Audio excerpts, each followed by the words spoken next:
grube problemy. Bo czasami człowiek w ogóle nie wie, co z tego wyniknie. Coś wam już przychodzi do głowy? No ja to od razu skojarzyłem. Zobaczcie na to. Ziomek wczoraj miał wesele, w sensie drugą żonę wziął.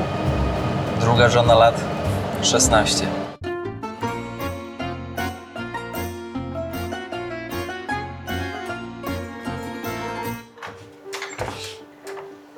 Witam Państwa bardzo serdecznie w odcinku 6.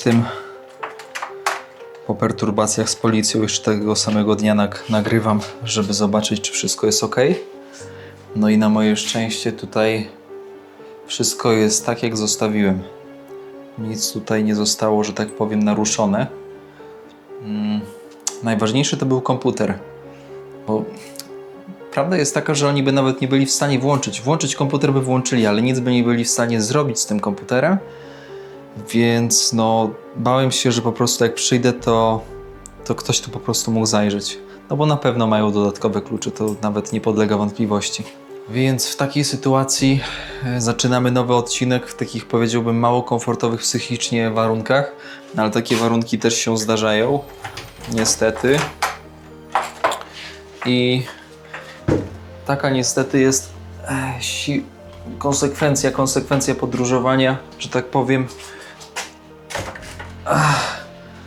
po krajach trzeciego świata i tutaj nawet 3,5 świata, można powiedzieć, żebyście widzieli w ogóle, co tam się działo na tej policji, jaki oni zrobili ze mną wywiad, w sensie raport przez ten czas, jakie pytania mi zadawali, włącznie z marką autobusu, którym przyjechałem do Okita. A ja przecież nie przyjechałem autobusem, ale jakie miałem im powiedzieć, że przyjechałem autostopem z gościem. Nie potrafiłbym, bo tam gość po prostu taki chrześcijanin, on tam, widać, że on tam się mocno pocił, żeby tam tłumaczyć tam po ich niemu i żeby oni trochę inaczej do tej sprawy podeszli. W każdym razie, no, gość mnie pytał, o której przyjechać, ja mówię o 17. Chociaż nie pamiętam, o której przyjechałem. Jaką marką z autobusu? Mówi, nie mam pojęcia. Mówię, skąd ja mam znać marki autobusów? W życiu bym nawet nie wpadł na pomysł, żeby sprawdzić markę autobusu, którą jadę. No kurczę. Słuchajcie, no bez przesady. Powiem wam, że gdybyście siedzieli na widowni, ja bym to wszystko nagrał, to istna komedia. To zasługuje w ogóle na scenariusz w teatrze. W Och Teatrze w Warszawie na Ochocie. Ja bym to zagrał. Ja bym mógł nawet zagrać w ogóle tą ofiarę, albo nawet tego... Nie, ja bym zagrał tego policjanta. Wiecie, ja się teraz tak śmieję, sobie tak żartuję, ale wcale nie jest mi do żartów i ja dzisiaj najzwyczajniej w świecie się pakuję już tak, wiecie, na tip-top, że jutro jak wstanę, to po prostu idę, wypiję szybko herbatę tutaj na tym ganku, żeby się nie wychylać i szybciutko stąd się ulatniam. Szybciej niż to wskazane. Dobra, szanowni państwo, kończymy w sensie dzisiejszy dzień. Pamiętajcie, żeby jeszcze przed rozpoczęciem kolejnego dnia zostawić łapeczkę, komentarz i podać odcinek dalej. Jeśli uważacie, że jest on dla was wartościowy i lubicie być ze mną w tej podróży na tak zwane dobre i złe momenty. Bo podróż to nie tylko zachwycanie się, nie tylko och jach, ale jak widać w stronach, w których jest mało turystyki, to też są problemy. I powiedziałbym grube problemy. Bo czasami człowiek w ogóle nie wie, co z tego wyniknie. W sensie, bo to czasami jest taki kołowrotek, że to nie wiadomo, czy oni się tam śmieją, bo są tak zdenerwowani sytuacją, czy oni się śmieją, bo chcą rozładować daną sytuację i po prostu to idzie w dobrą stronę. Ciężko jest to przewidzieć. Różnice kulturowe, mentalne, bardzo duże różnice mentalne.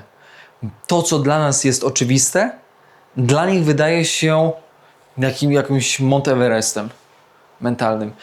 Tak jak z tym podróżowaniem. Dla nas to jest coś oczywistego. Odkrywanie, poznawanie świata.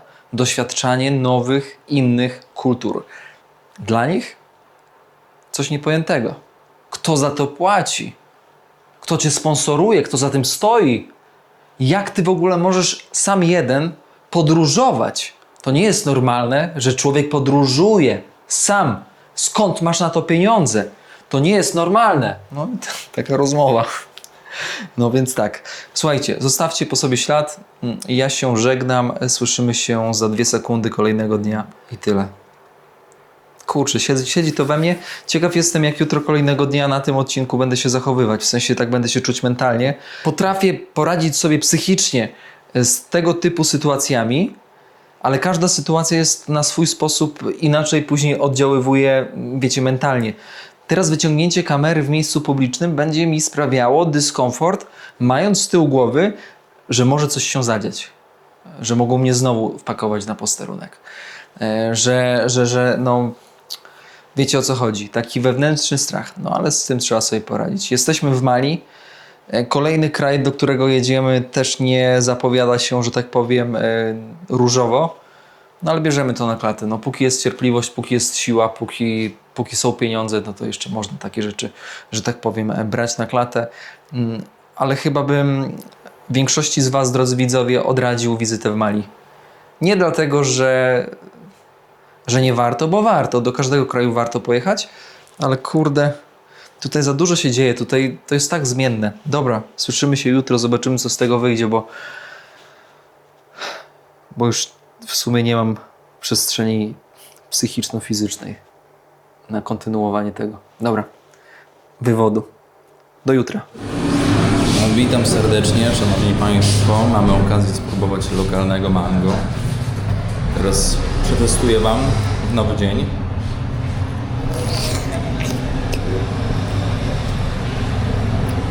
Ale słodkie. Takie soczyste. Przepyszne, szanowni państwo. To jest idealny, powiedziałbym, początek dnia. Wróciłem do pokoju i muszę wam coś pokazać, bo wczoraj na tym przesłuchaniu gość zobaczył zdjęcie stacji benzynowej. No i mówi: o, stacja benzynowa, po co ty robisz stacji benzynowej? To jest nielegalne, nie powinieneś robić. Tam się, no zrobiłem, bo chciałem po prostu zobaczyć, jaka jest cena, nie? A że tutaj nie ma ceny, to inna sprawa. Coś wam już przychodzi do głowy? W sensie, no ja to od razu skojarzyłem. Zobaczcie na to. Kto normalny w Mali odwala kolorystykę stacji benzynowej na wzór rosyjskiej flagi? Czujecie to? Czujecie beat? Czujecie, że Gazprom tutaj najprawdopodobniej trzyma łapę? Jakiś magnat? Myślę, że w sumie nie jakiś magnat, tylko ten, Władek. Proszę bardzo.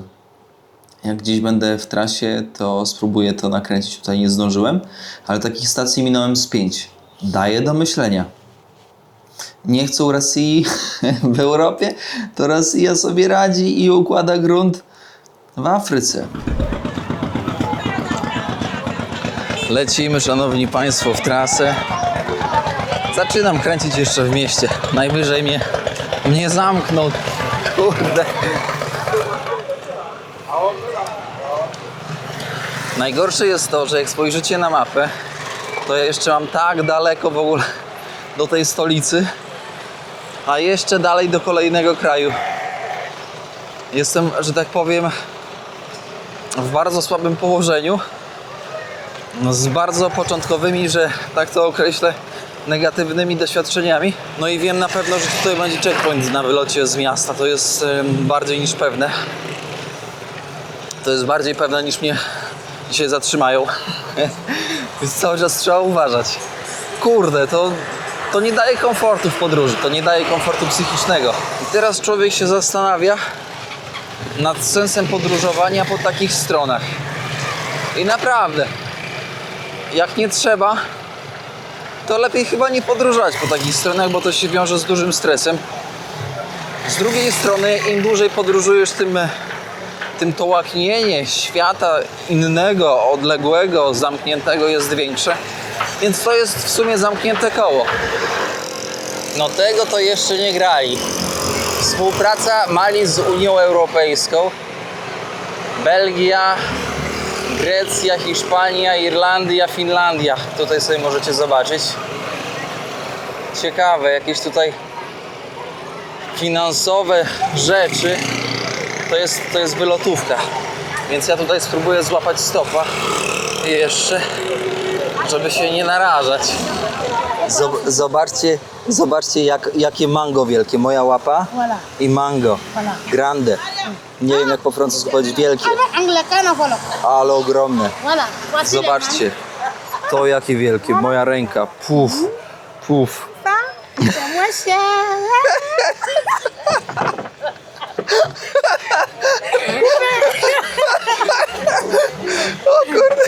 To jest szefowa, boss. Oh. This is one of the biggest boss in Kita. Voilà. With mango. Voici ma maman aussi. I mama. Oui, maman. Salam. Ah. Więc tak, jestem w autku. Ziomek wczoraj miał wesele. Miał wczoraj wesele z drugą żoną. W sensie drugą żonę wziął. Druga żona lat 16. Pierwsza żona lat 27. On lat aktualnie 45. Zaproszenie na herbatkę jest, na jedzonko jest, więc jedziemy. No muszę, nie wyjadę dzisiaj z tej Kity, a może wyjadę, no zobaczymy. W każdym razie takiego zaproszenia się nie odmawia. So this is your new house in Kita. Yes. It's gonna be new house, new family. New family. Hey, yeah. it's nice. But this guy, I working together. Ah, you working together? Together. So you know him before? Yeah, Mali is a no Ah, problem. so I see you now. I don't know, but me and you seems no problem. yes, connection. Yeah, Africa is no problem for Africa. Yes, it's true. Yeah. Mali people very friendly, Yes. very nice. Yes. Now you and me Connection. connection. When I go Poland, I go see your hope. family. Inshallah. Inshallah. Proszę zobaczyć tutaj na gościnie, jakie piękne tatuaże. Tatu. Zobaczcie, na stopach bardzo często. Wow. Tutaj. Wow. Ale pięknie zrobione. Zobaczcie. Tutaj na wesele. Koleżanka. Wow. This is henna. Beautiful. Wow. Many details. Wow. Beautiful. Zobaczcie na to, ale piękne, ale piękne. Zobaczcie, to na wesele tak się stroją, nie? Tatuaże. Wczoraj, kiedy ja byłem na posterunku policji, walczyłem o tak zwane przetrwanie i przeżycie, to mój koleżka Baduba ślub wybrał. Ja cię, jaka akcja, wiecie, 16-latka, siostra jego kolegi z pracy, bo on pracuje na kopalni, na dużej maszynie, dużą maszynę obsługuje. I ciekawe, czekajcie, bo muszę tutaj obcykać, czy nie ma tego. Ja teraz jestem bardzo wyczulony na te punkty, wiecie, kontrolne, na smerfów i na takich tam innych różnych, co chodzą w moro. Teraz wpadłem, dziewczyny tam odwalone, nie robiłem zdjęć, no bo to nie wypada w środku domu. Nie wyciągałem tak, no ale udało się zrobić te ujęcia tych rąk tatuaży. One właśnie w ten sposób się, że tak powiem, ubierają na wesela. Ale pogadałem z tym swoim ziomkiem i on do mnie mówi, oczywiście tutaj większość kontaktów, które nabierasz, są bardzo intencjonalne. To nie jest tak, że ktoś zabiera cię na herbatę, tylko ktoś intencjonalnie chce z tobą nawiązać znajomość, żeby zrobić z tobą biznes, albo żebyś ty mu go zaprosił do Europy.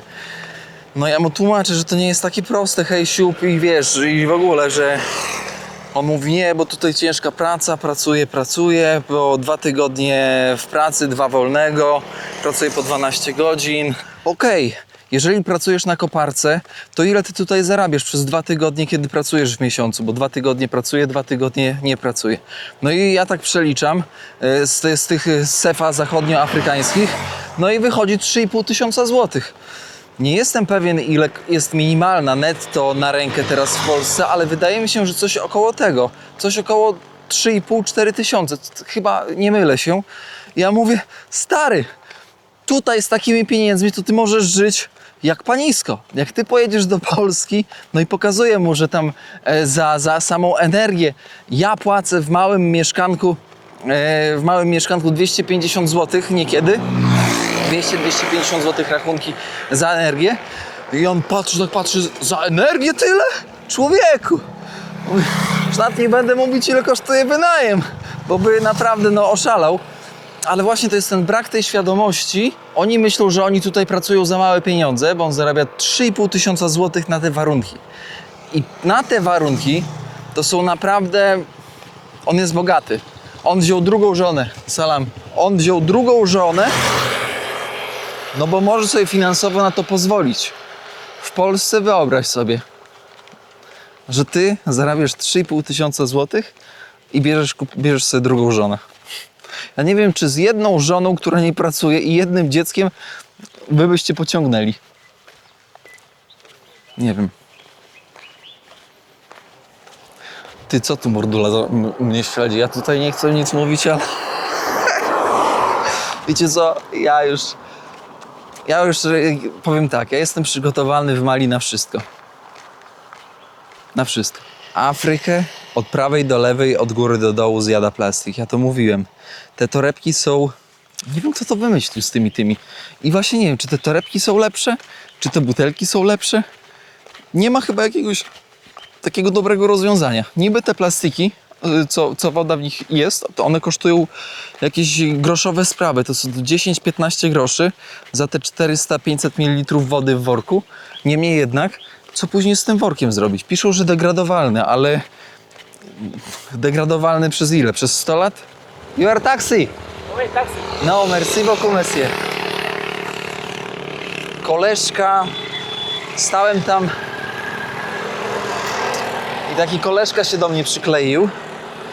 Kurczę, powiem wam, że po 15 minutach ziomek, tak mu oczy już latały, góra-dół, na plecak i na kieszenie.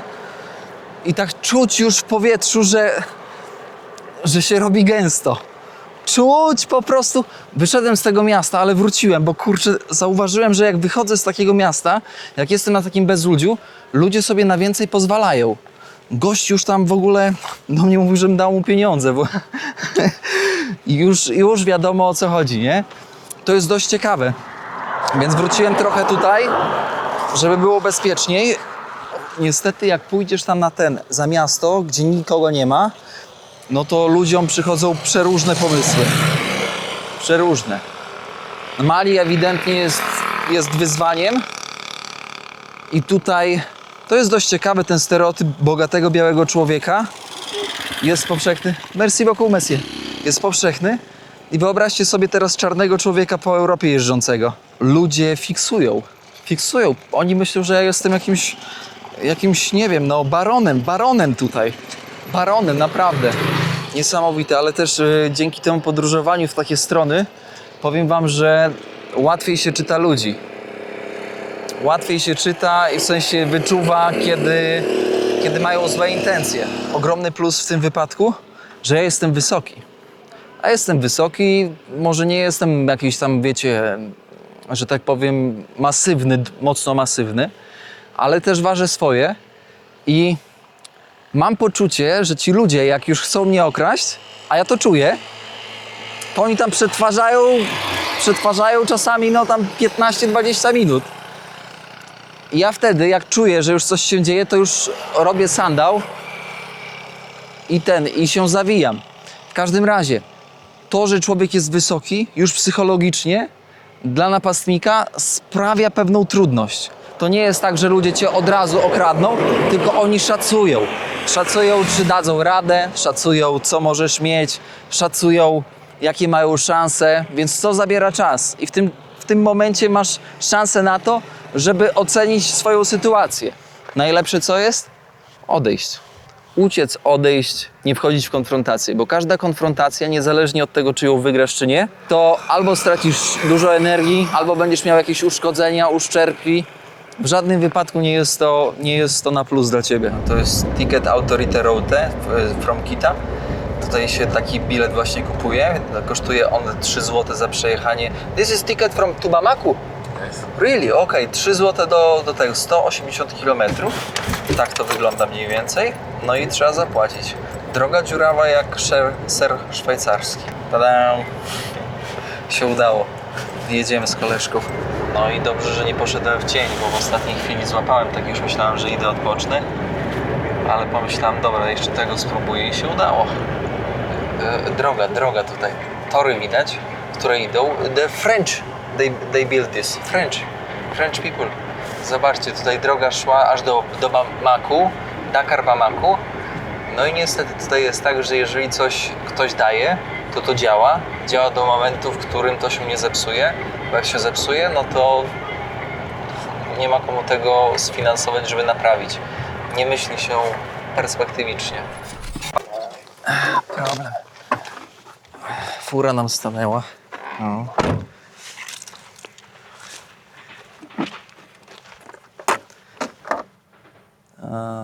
Energy.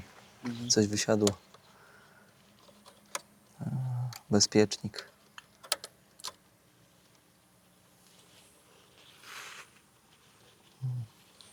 O, Toyota Corolla.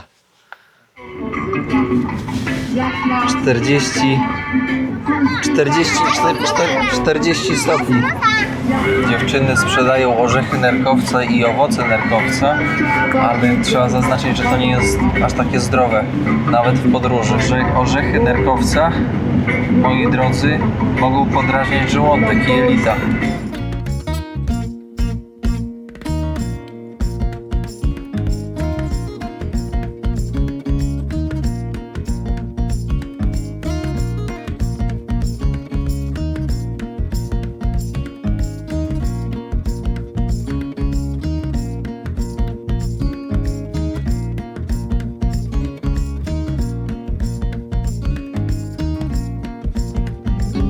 Chigeli ban chachri dia tugudai doba doba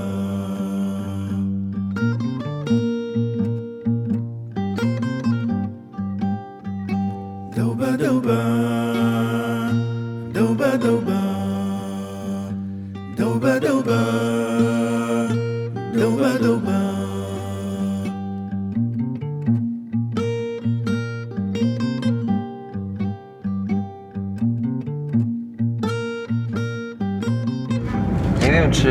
Nie wiem, czy wam mówiłem, z tego słynie Mali, z bawełny, koton.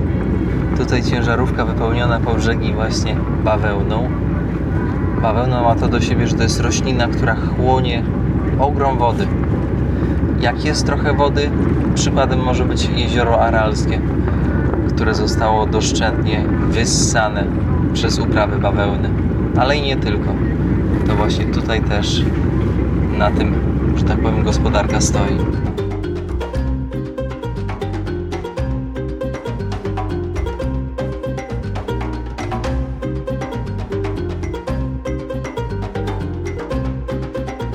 Zobaczcie, jesteśmy 40 km przed Bamaku i takie małe miasteczka. Na tej trasie od Senegalu tutaj do stolicy to dosłownie wygląda jak na tych przebitkach, które sobie oglądacie. Naprawdę ta infrastruktura, to wszystko jest bardzo ograniczone, biorąc pod uwagę, że Mali to 22 miliony ludzi i ogromny kraj, który się rozciąga naprawdę od północy na południe, od wschodu do zachodu. Niesamowite przeżycie. Tutaj drewno wiozą, tutaj się ciężarówka zepsuła, tu ktoś pomaga. No tutaj jeden bez drugiego nie przetrwa. Warunki trudne.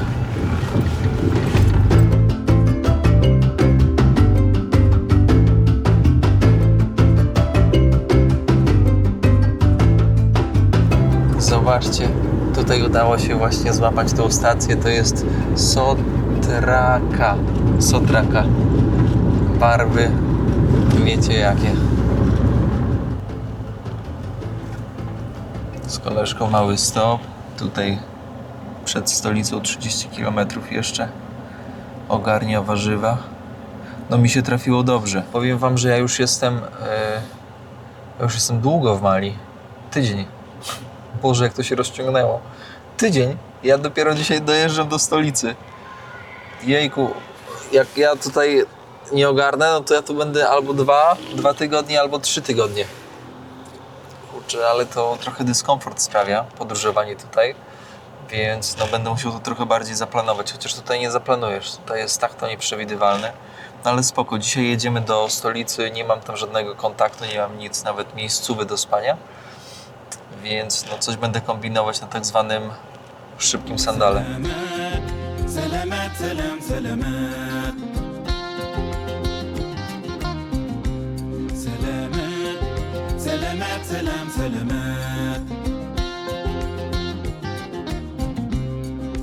مدينة بيع سلامات مدينة ويل سلامات مدينة رول سلامات مدينة توريد سلامات مدينة ملكال سلامات سلامات سلامات سلام سلامات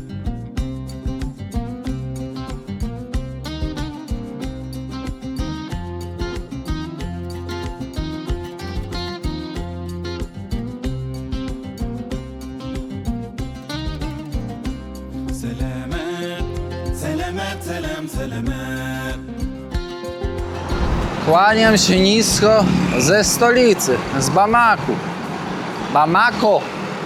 Bamaku.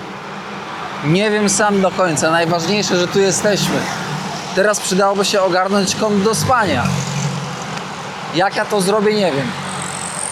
5 km do centrum, ale w centrum powinienem znaleźć jakąś spelunę. Na bank. Idziemy.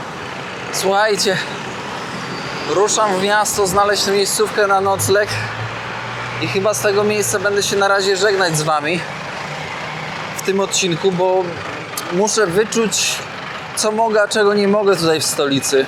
I kurde, tutaj już na przykład widzę, że nie mogę. Jezu, tu będzie trzeba bardziej uważać, niż wam się wydaje z tym kręceniem. Ja zawsze powtarzam, że kamera zmienia podróżowanie na gorsze. Na gorsze, moi drodzy. O, bo po lewej stronie już widzę wojskowi.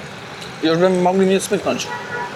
Jejku, dobre to jest z jajkiem. Udaję, że nie kręcę, a kręcę.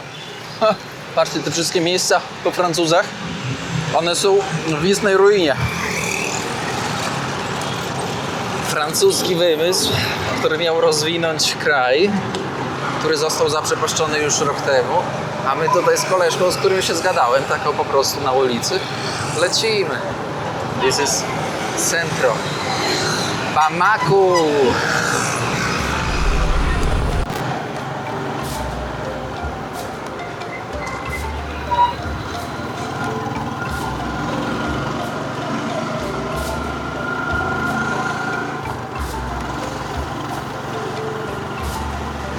No i proszę, hipopotam. Hipopotam.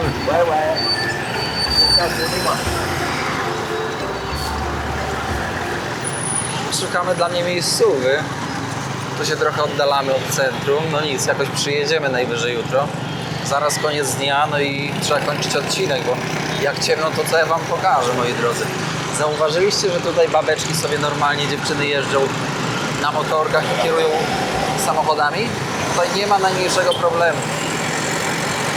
Tutaj religia naprawdę fajnie współpracuje ze społecznością, ze społeczeństwem. Stara zasada mówi, że jak jest bariera językowa, to może być różnie. Przyjechaliśmy, ziomek mnie odstawił do hotelu, który kosztuje, uwaga, 450 zł za nockę. Kurde. Mówię, wchodzę taką na ten parking, mówię, nie, no mówię, no nie wierzę, że to się stało, ale faktycznie tak wyszło. I idę z buta teraz próbować kolejną miejscówę sprawdzić. Słuchajcie, będziemy się żegnać ze względu na to, że no, już wcześniej miałem zakończyć odcinek, ale nie wyszło.